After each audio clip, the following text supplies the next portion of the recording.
Assalamualaikum warahmatullahi wabarakatuh.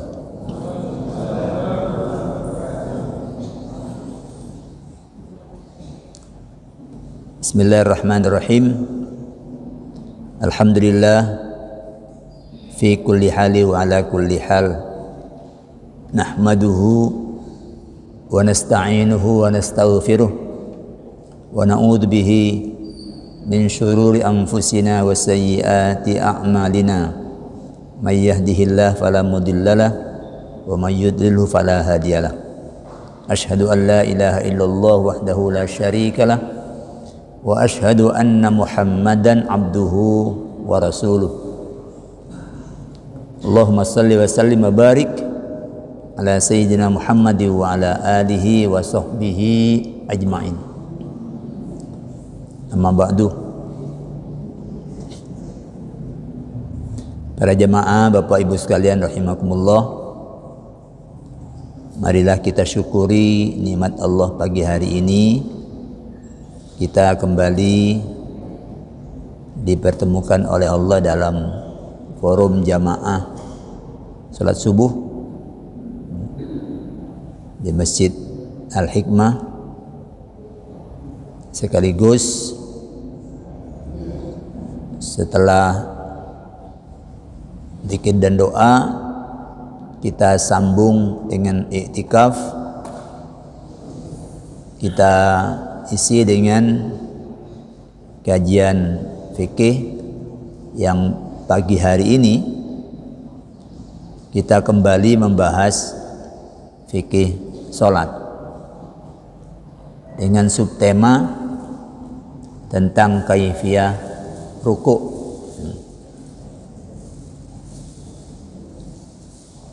Kaifiyah ruku' ini penting untuk kita pahami dan kemudian kita wujudkan dalam sholat-sholat kita, karena ini pekerjaan harian. Sebuah athar yang diriwayatkan oleh Imam Al-Bukhari nomor hadis 791 itu menyatakan ra'a Hudzaifatu rajulan. Sahabat Abu Hudzaifah, sahabat Hudzaifah ya, melihat seorang laki-laki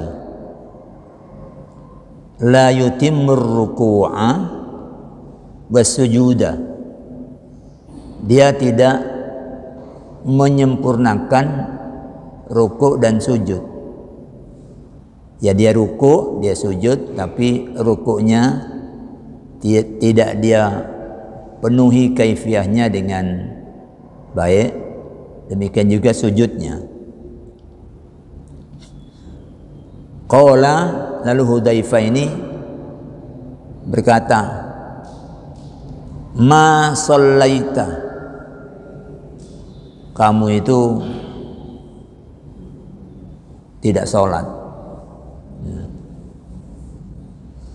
Walau mutta, andaikan kamu mati, mutta ala ghairil fitrati, maka kamu meninggal pada selain fitrah, allati fatarallahu Muhammadan sallallahu alaihi wasallam. Kamu tidak meninggal, kamu mati pada selain fitrah, yang atas fitrah itu Allah menciptakan Rasulullah Muhammad sallallahu alaihi wasallam.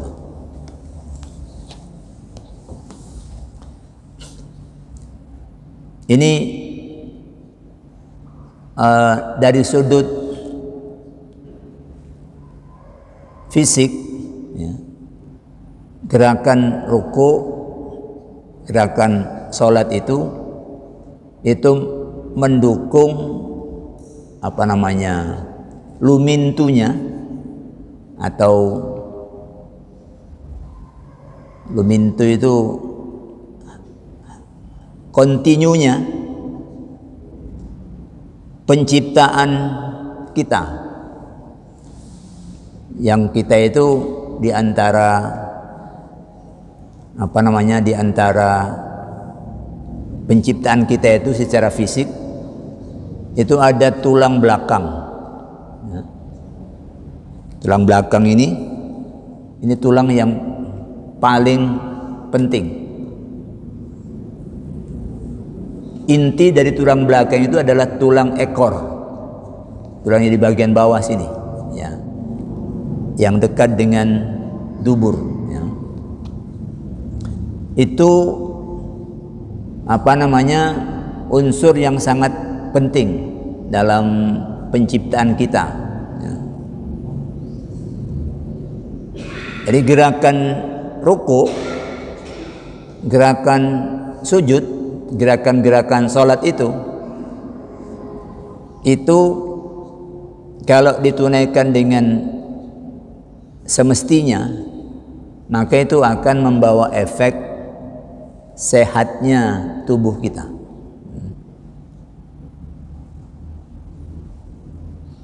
Jadi tadi nyebut dia meninggalnya tidak dalam fitrah, ya.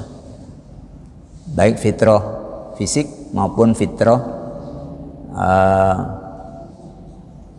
ruhani.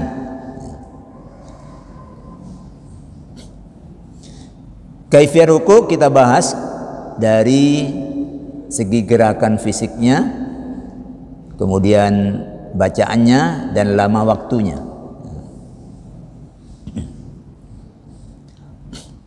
Kita masuk yang pertama yang berkenaan dengan gerakan fisik.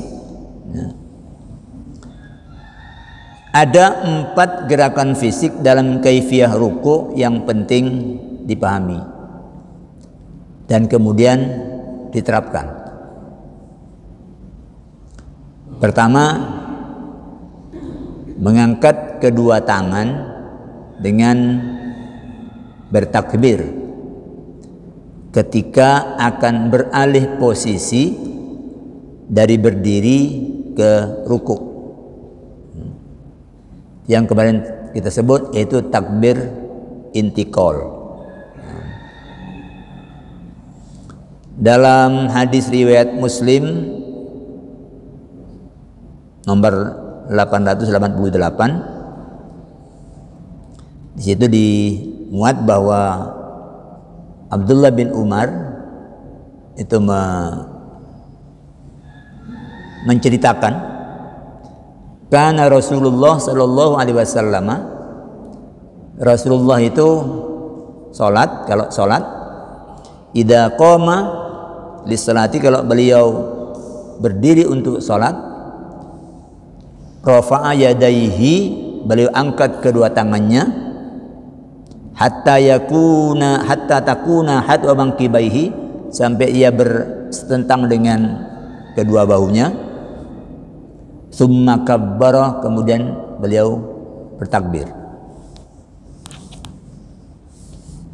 Fa idza arada ayyarka'a, jika beliau hendak ruku, fa'ala mithla dzalika, beliau lakukan seperti itu lagi. Jadi jangan males mengangkat tangan untuk bertakbir. Ini bagian dari gerakan itu yang, jadi gerakan begini ini itu menyehatkan wilayah kanan kiri kita ini biar seimbang. Jangan hanya turun terus kayak orang arah sarasen itu.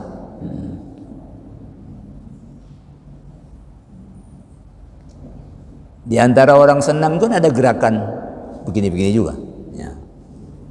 Padahal kita setiap hari gerakan seperti ini tidak kehitung. Kalau plus salat sunnah, kalau plus salat malam, itu jumlahnya sangat banyak. Itu kalau dipenuhi, itu adalah bagian dari senam religi yang bukan main-main, tapi dalamnya itu berisi energi zikrullah.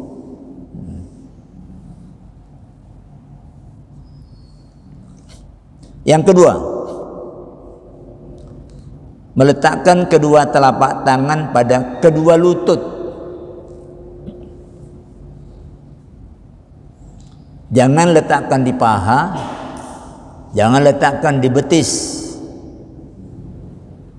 Meletakkannya ya, di kedua lutut. Ya.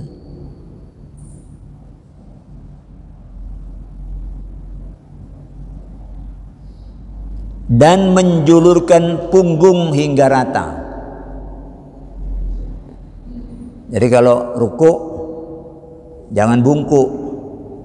Panjangkan ini apa namanya punggung ini hingga rata seperti water pass ya, sampai rata.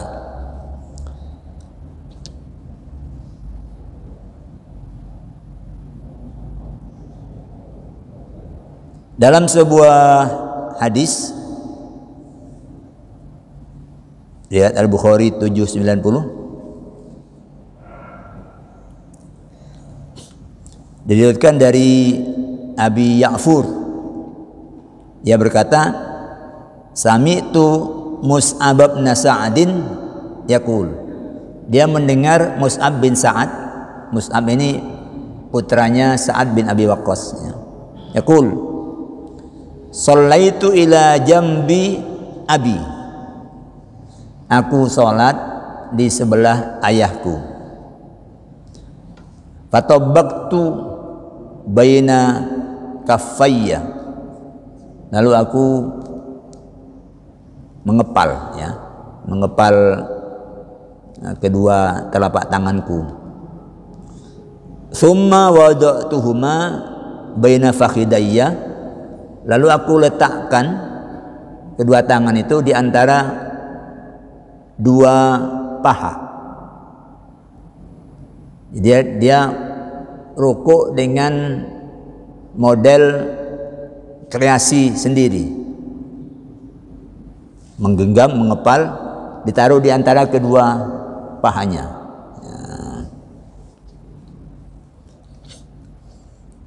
Fanahani abi, lalu ayahku, sahabat Nabi Sa'ad bin Abi Waqqas, melarangku. Waqala, dan dia berkata, kunna naf'aluhu, dulu kami melakukan seperti itu, seperti yang kamu lakukan itu. Fanuhina anhu, kemudian kami dilarang. Tentu yang melarang adalah Kanjeng Rasul Muhammad sallallahu alaihi wasallam. Wa umirna, dan kami diperintah an-nadu'a aidina, untuk meletakkan tangan-tangan kami ala rukabi, pada lutut-lutut kami ya. Jadi tangan posisinya di lutut ya.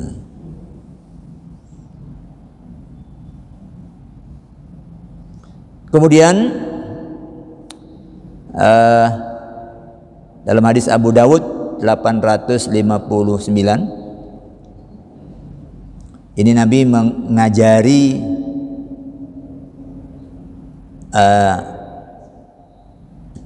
Rifa'ah bin Rafiq yang sholatnya apa namanya, al-musi' fi sholat, dia sholatnya jelek ya, buruk ya. Nabi sampai menyuruh ngulang 3 kali. Irji, ulangi, innaka lam tusalli, sungguh kamu tadi itu belum sholat. Lalu berkenaan dengan soal ruku, itu Nabi menyatakan, wa idza raka'ata, kalau kamu ruku, fadha rahataika ala rukbataika, maka letakkan kedua telapak tanganmu pada kedua lututmu. Wamdud dhahraka. Lalu umdud itu panjangkan, ya. Jadi kalau panjangkan itu ya mesti diluruskan. Kalau barang gini pendek, kalau diginikan itu menjadi panjang.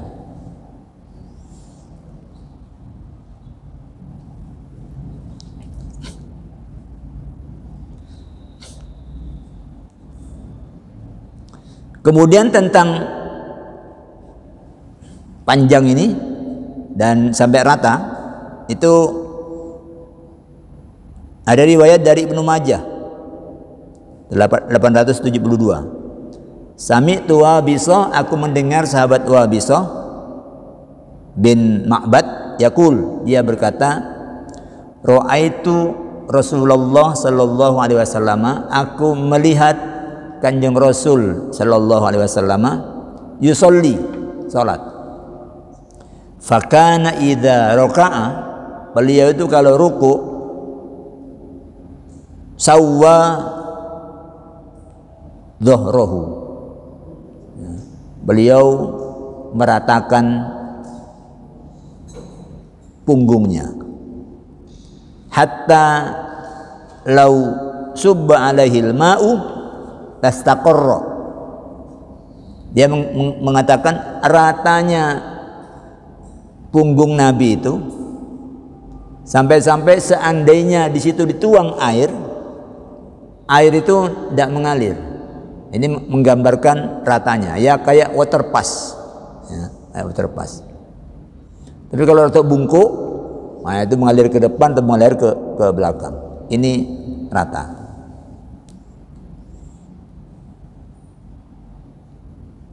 Ini nyambung langsung dengan urusan tulang belakang. Di situ ada tulang ekor. Di tulang belakang itu banyak saraf-saraf, ya. Yang lalu pernah kita singgung ketika sholat Nabi melarang danga, yang melarang danga. Itu kan hadisnya menyebut, kenapa sih orang-orang itu kok tidak mau menghentikan sholat sambil melihat ke atas? Bisa-bisa nanti itu Allah tidak kembalikan penglihatannya. Ternyata dalam ilmu pengetahuan sekarang, orang kalau banyak dongak ke atas itu, kita kan sholat sehari berkali-kali. Ini nanti sini biasanya ada tekuan di belakang ini, dan itu bisa saraf mata yang berada di ruas kedua itu kalau dia kejepit itu akan menyebabkan tekanan mata menjadi tinggi, dan itu yang disebut dengan glukoma, dan itu kalau terus menerus lalu akan buta. Saya punya tetangga ibu-ibu itu satu sudah tidak bisa diselamatkan, itu dengan pengobatan ala barat, ya. Tapi kalau pengobatan ala Islam kan ada idhoman, ada lahman, ya, ada mudghah, ya. Nah, idhomnya ini yang perlu dibenahi. Begitu sarafnya itu lepas, nanti itu tekanan langsung normal. Langsung normal. Kalau begitu lepas langsung normal. Artinya dengan gerakan-gerakan fisik, kalau sudah kejepit itu perlu dibantu, ya, perlu dibantu. Enggak perlu operasi. Tapi itu mesti kita mulai dari gerakan sholat ini yang penuhilah kaifiyah itu. Jangan males-males. Ada orang ruku, kalau ruku sekedarnya. Kalau ruku itu sekedarnya. Apalagi sekedar nyentuh, set.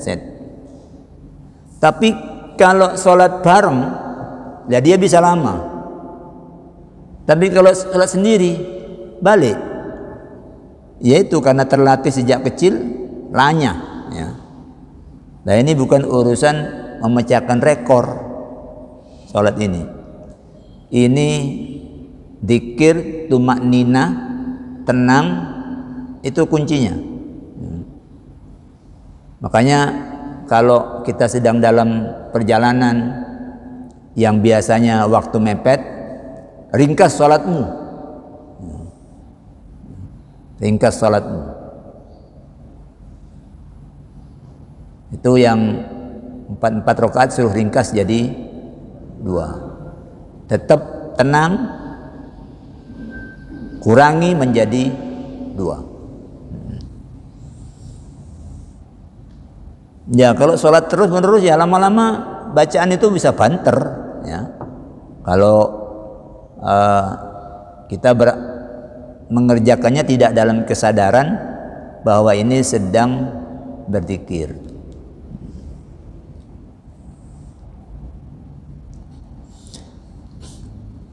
Kemudian ketiga, tidak menundukkan kepala. Ya jangan lihat kaki,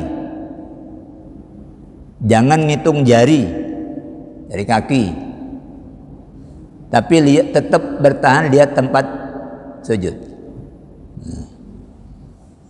Tidak menundukkan kepala dan tidak pula mendongakkannya.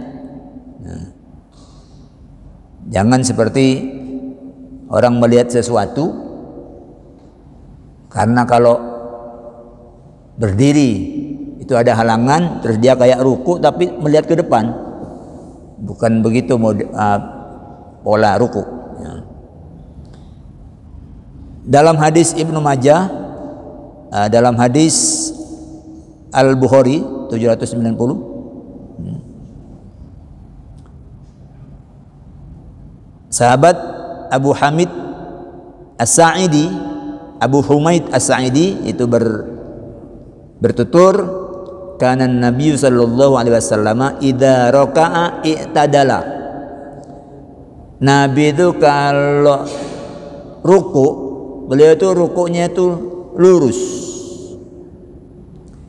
Falam yansib ra'sahu, beliau tidak menundukkan kepalanya. Tidak mengangkat kepalanya, tidak mendongakkan kepalanya, walam yuknihu, dan tidak menundukkannya. Wa wada'a yadahi ala rukbatayhi, beliau taruh kedua tangannya pada kedua lutut.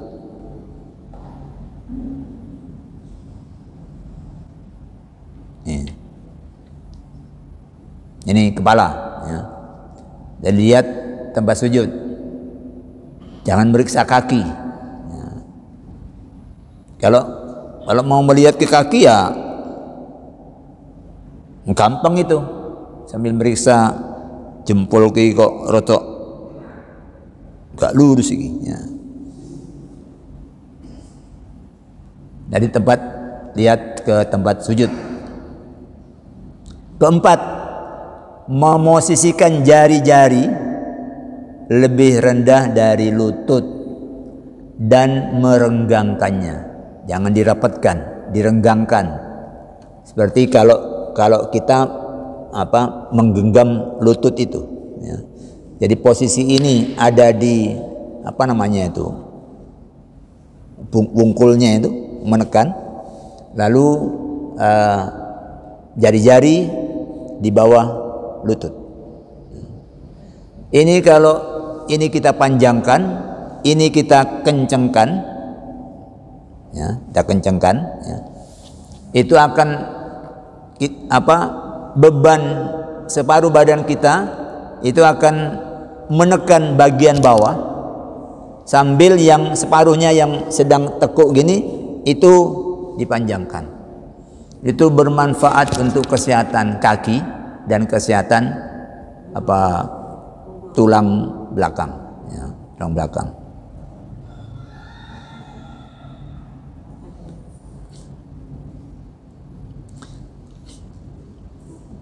Atau memosisikan jari-jari tangan di bagian belakang lutut. Jadi modelnya yang dipegangkan ke lutut itu sini, ini ke samping. Itu model kedua. Jadi mungkin kalau dipraktekkan itu, kalau yang ini yang memegang belakang ini gini posisinya. Ini ke belakang. Nah, ya. Kalau yang model pertama tadi begini, ini yang model pertama. Ya. Nah. Ini tekan mungkin sini terasa ketarik, tidak apa-apa. Ketarik itu justru bagian dari untuk menormalkan hal-hal yang kalau dicoba dipraktekkan dalam waktu yang cukup, rasakan nanti efeknya. Itu kaifiah ruku, ya, ruku. Coba bisa dirasakan efeknya, ya. Mungkin nanti itu yang namanya ngilu-ngilu secara perlahan akan sirna. Ini baru ruku. Nanti itu ada sujud, ada bangun dari berdiri kembali. Itu semua mengokohkan tulang rangka, tulang punggung, dan itu membawa efek baik untuk tubuh kita.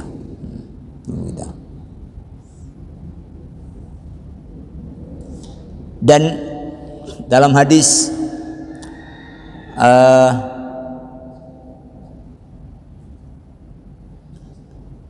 At-Tabrani yang dimuat dalam Bulughul Maram, itu Nabi mencatatkan rukuknya itu hatta idastaqarra minhu kullu syai'in maka nahu rafa'a. Jadi beliau itu tidak bangun dari rukuk kecuali setelah stabil. Jadi betul-betul stabil, baru nanti itu bangun dari ruku. Jadi tidak baru nyentuh kemudian berdiri lagi.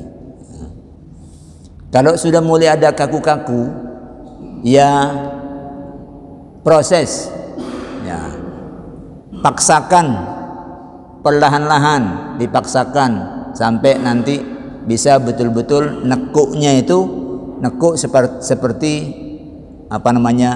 sudut 90 derajat. Nah, sudut 90 derajat. Saya punya tetangga, saya tidak tahu apa penyebabnya, tidak bisa ruku. Jadi dia hanya kira-kira 5 derajat aja nekuknya itu, sedikit gini aja. Nanti kalau sujud dia turun, duduk, terus gini aja, sedikit. Saya tidak tahu penyebabnya, apakah karena pernah kecelakaan, apa karena itu lalu dia seperti itu, ya. Orangnya besar seimbang, tidak terlalu gemuk tapi berat, ya karena besar. Tapi kalau ruku gini aja sedikit, doyong sedikit, ya. Baik, itu secara fisik, ya. Kemudian yang kedua tentang lama waktu ruku, ya. Kita memahami dari riwayat tentang praktek ruku Nabi sebagai berikut. Pertama, lama waktu ruku Nabi hampir sama dengan lama waktu sujud, lama waktu i'tidal, dan lama waktu duduk di antara dua sujud beliau. Ini sholat di publik yang dilaporkan oleh Al-Bara, ya. Sholat di publik yang menyatakan kana ruku'un Nabi sallallahu alaihi wasallam, ruku' Nabi sallallahu alaihi wasallam, wa sujuduhu, dan sujudnya, wa bainas sajdataini, dan sujud waktu untuk duduk di antara dua sujud, ya.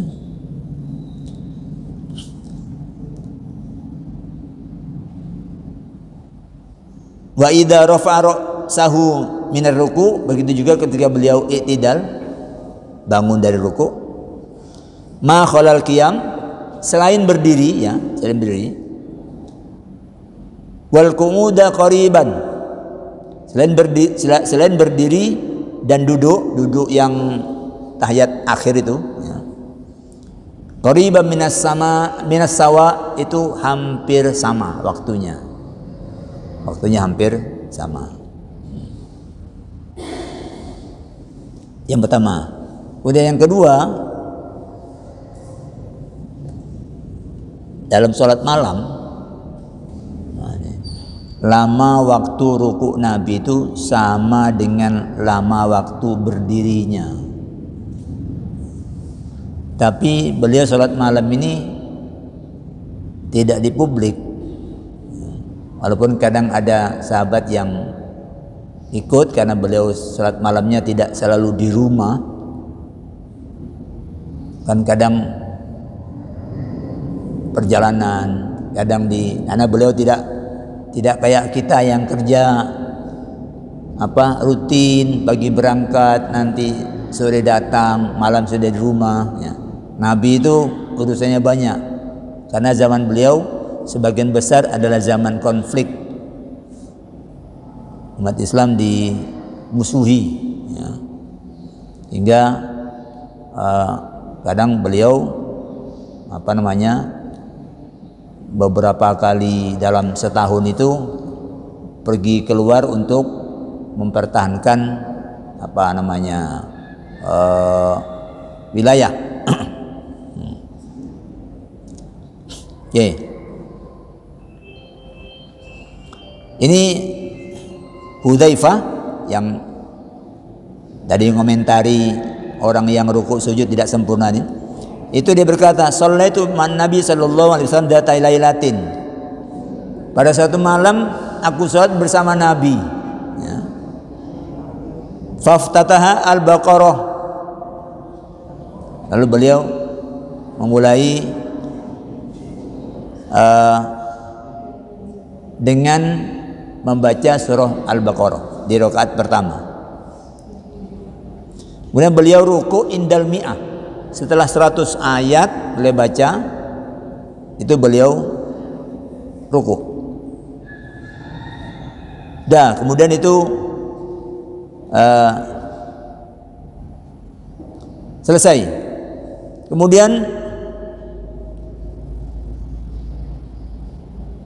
beliau yang berikutnya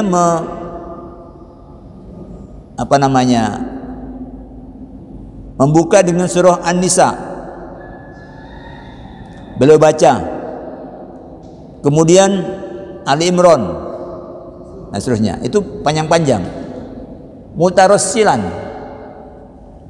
Bacanya itu dengan putus-putus, dengan tidak tidak disambung-sambung itu, ya. Hatta idza marra bi ayatin, kalau fiha tasbih, kalau ada ayat yang berkaitan dengan tasbih, sabbaha, beliau bertasbih. Baca ayat yang tasbih, beliau bertasbih. Kemudian kalau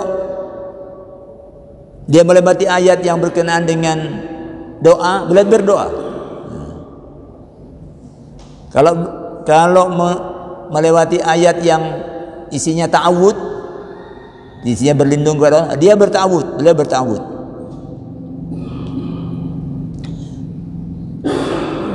Faja'ala yaqul subhana rabbiyal azim, thumma raka'a faja'ala yaqulu subhana rabbiyal azim.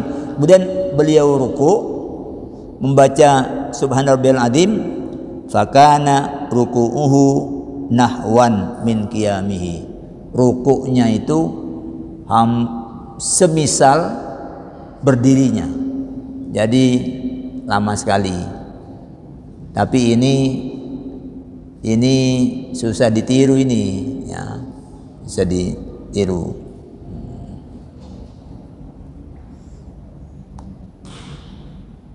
Jadi jenengan kalau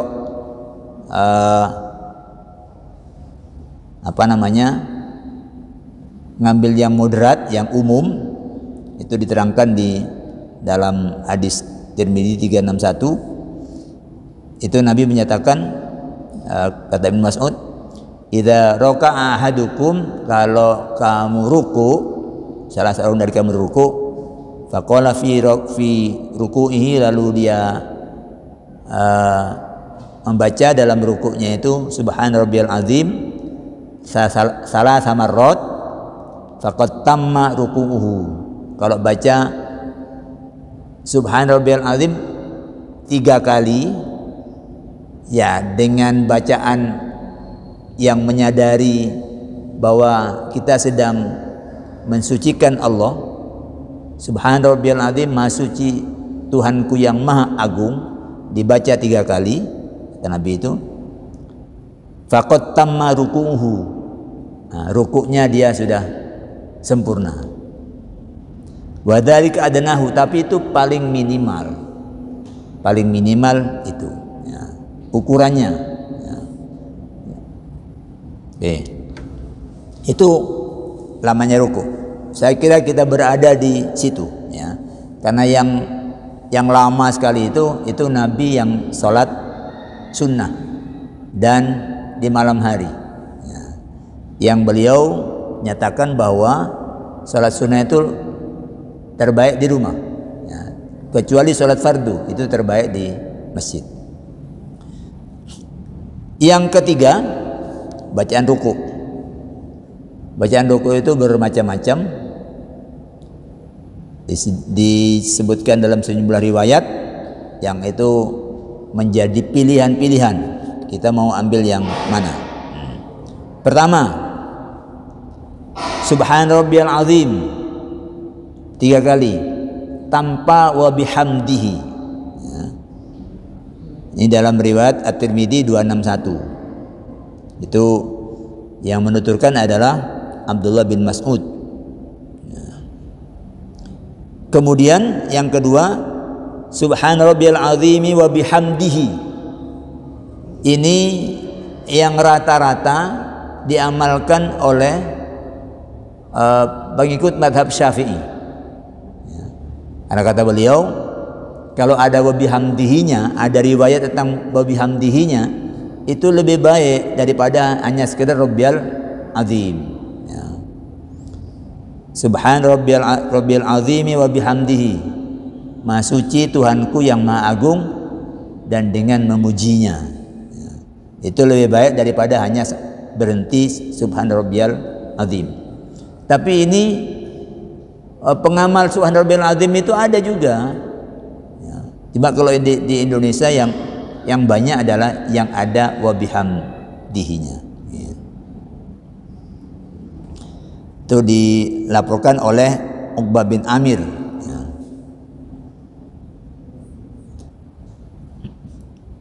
Kemudian yang ketiga, ini tidak populer. Jadi ruku bacanya subuhun kudusun rabbul malaikati warruh. Subuhun itu ya maha suci, kudusun itu ya maha suci juga, ya. Rabbul malaikati, Tuhan para malaikat, warruh, dan Tuhan ruh. Ruh itu maknanya bisa juga malaikat Jibril, ya. Tuhan para malaikat, dan juga Tuhannya Jibril. Ini dilaporkan oleh istri beliau, Siti Aisyah. Anna Rasulullah sallallahu alaihi wasallam kana yaqulu fi ruku'ihi wa sujudihi. Ini di ruku' sujud yang dibaca subuhun qudusun rabbul malaikati warruh. Ya, kalau mau punya pilihan-pilihan, ya bisa kita amalkan. Di sholat sunnah apa, sengaja baca yang subuhun qudusun rabbul malaikati warruh. Yang keempat, Siti Aisyah juga yang menuturkan bahwa kana Rasulullah sallallahu alaihi wasallam yukthiru ay yaqula fi ruku'ihi wa sujudihi subhanakallahumma rabbana wa bihamdika allahumma ighfirli. Subhanaka, maha suci engkau ya Allah. Subhanakallahumma, maha suci engkau ya Allah. Rabbana, Tuhan kami. Wa bihamdika, dan dengan memujimu. Allahumma ighfirli, aku memohon ampunilah aku. Nah, saya sering mengamalkan yang ini, mengamalkan yang ada doa mohon ampun. Subhanakallahu rabbana wa bihamdika Allahumma ighfirli, 3 kali. Ya. Tentu ini lebih panjang sedikit ketimbang Subhana rabbiyal azim, Subhana rabbiyal azim, Subhana rabbiyal azim. Karena ini Subhanakallahu wa bihamdika Allahumma ighfirli, Subhanakallahu rabbana wa bihamdika Allahumma ighfirli. Lalu yang kelima, bacaan rukuk dalam riwayat dari Auf bin Malik Al-Asja'i. Subhana dzil jabarut, maha suci Allah pemilik kekuasaan, wal malakut, pemilik segala kerajaan, wal kibriya, pemilik segala kebesaran, wal azamah, dan pemilik segala keagungan. Itu bacaan-bacaan rukuk. Ya, supaya tidak hanya punya satu pilihan, dicoba cari yang pendek, yang mudah untuk dicoba diamalkan di salat-salat kita juga. Kalau subuhun qudusun rabbul malaikati warruh, ini di Ramadan kemarin kan sudah biasa dengar. Cuma di Ramadan ada subuhun qudusun rabbuna wa rabbul malaikati warruh. Ya. Itu bacaan-bacaan rukuk. Kalau itu ada penghayatannya, ya, lepas sholat itu mosok pangeran ndak ngampuni. Wong rukuk sujud 2 kali, baca misalnya subhanakallahu Rabbana Allahumma ighfirli. Ya. Memohon ampun rukuknya aja satu, rukuknya kalau salat komplit yang wajib 17 kali. Sujudnya 34 kali. 34 tambah 17 51. 51 kali. Saben dino. Itu kalau bacanya 1 kali, kalau bacanya 3 kali. Jadi selesai sholat itu kayak Nabi menggambarkan seperti orang yang mandi 5 kali, mosok enggak bersih dosa-dosanya, asalkan itu bukan dosa terhadap sesama. Kalau sengaja ngemplang utang, itu tidak bisa dengan Allahumma ighfirli, bayar utangmu. Ya. Kalau sengaja bawa HP orang, ya balik no. Kalau tidak, tak iso dengan istighfar, karena itu melanggar hak sesama. Baik, saya kira itu yang penting kita kaji pagi hari ini. Silakan satu.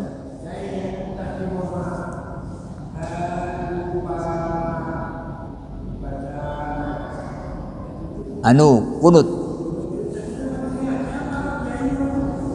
Apanya?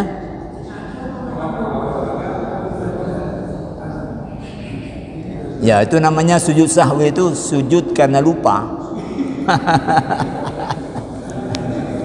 Sujud karena lupa. Tapi kalau saya sholat di tempat yang biasanya tidak kunut, saya tidak kunut bukan karena lupa, karena menghargai jamaah setempat. Ya. Jadi kalau di tempat-tempat begitu saya tidak sujud sahwi, bukan karena lupa, ya memang tidak baca kunut. Baik, kita akhiri dengan hamdalah. Alhamdulillahirabbil alamin. Assalamualaikum warahmatullahi wabarakatuh.